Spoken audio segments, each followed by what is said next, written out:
Today we're talking about plain English, particularly in the context of using English in an Aboriginal context. The Aboriginal context I'm talking about here are Aboriginal people whose first language is not English.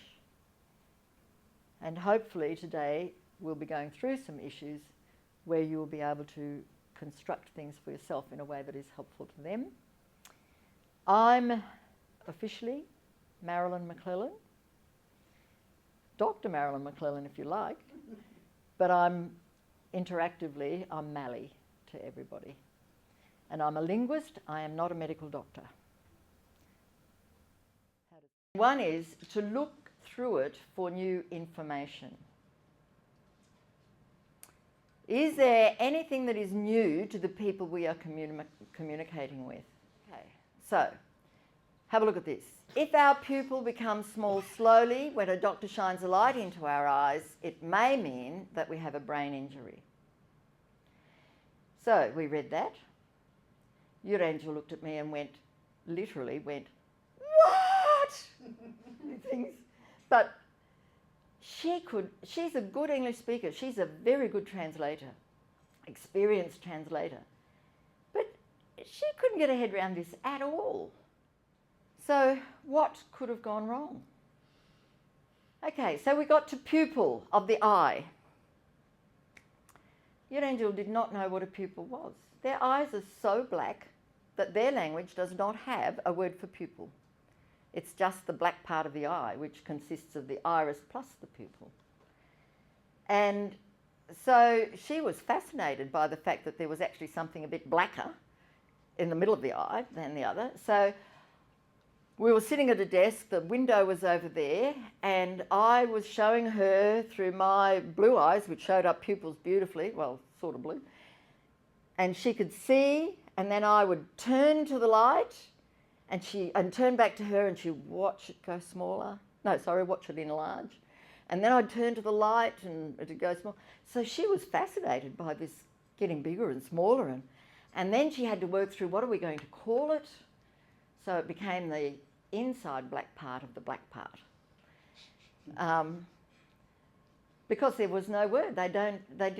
She hadn't come across it before. And she asked about it and no, there isn't a word for it. All right, so we had just translated about pupils. This was all new information to her. And so we got onto this medical application at the bottom. Now, with Urangel and I and this thing here, what do you think was new for her? Pupil. Well, pupil was totally new. But she had just translated it, so she had a little bit of knowledge about pupil. Brain injury? Brain injury, yes. So that the brain connects to the pupil. The brain connecting to the pupil, yes, that's a very important part. The fact that pupils respond to light. Yeah. She had watched me doing it, so she knew that they responded, but she didn't know they were supposed to respond quickly. So it was the speed of it that she had no idea about. I didn't tell her that. So that was totally new. Okay, so these are the new information things. First of all, pupils, although she had heard about it before that sentence popped up, it was very new information. Pupils dilating and contracting, she knew about that, but she didn't know about the speed that they were supposed to do it at. And the interaction of the brain with the pupil.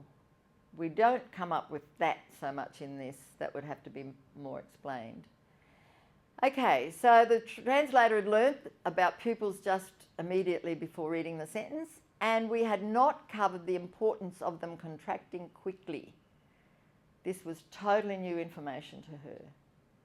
And anything that's totally new information needs to be learnt, and if possible, learnt a few times over. Mm-hmm. They need to hear it a few times over. Urangel didn't have time for that, and thankfully she's a very, very bright woman. I would like to have her capacity, but she was able to learn and to work through it, and she also is a really good translator in that she will not translate until she understands. So she kept ferreting, and we had the interchange there a lot. One thing you need to do when you've got new information that people have never heard of before, you need to add that in to your writing. Whatever you're writing, you need to add it because they're never going to get it otherwise. So in a way, it's a teaching exercise as well. So we added, when someone shines a light into our eyes, our pupils should contract, brackets, become small quickly.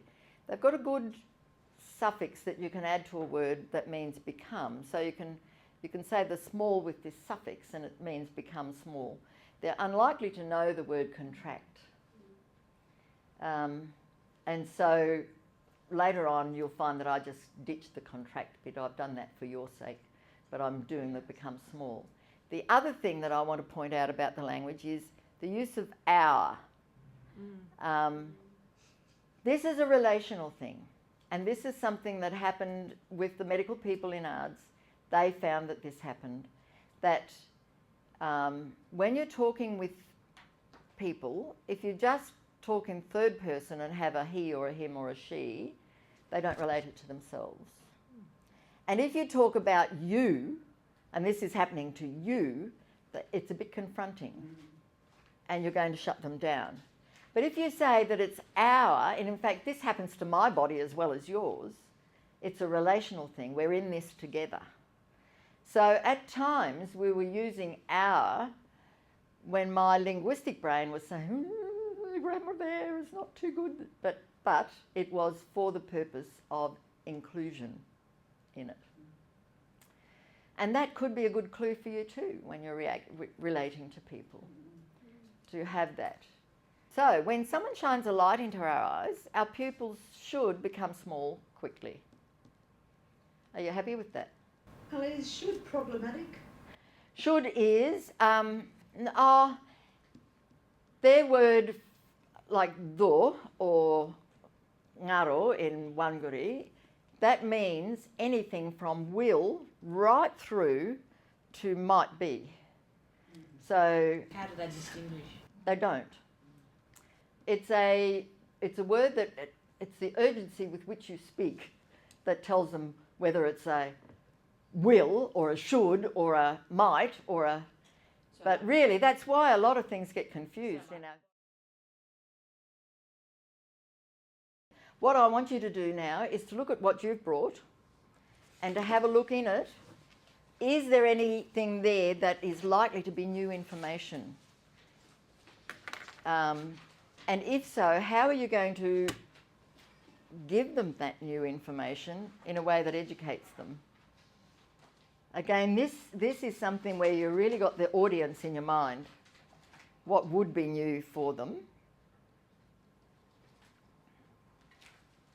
So, if you find some information that you need to add, please put it in. Don't just identify it and leave it at that. Identify it and add it.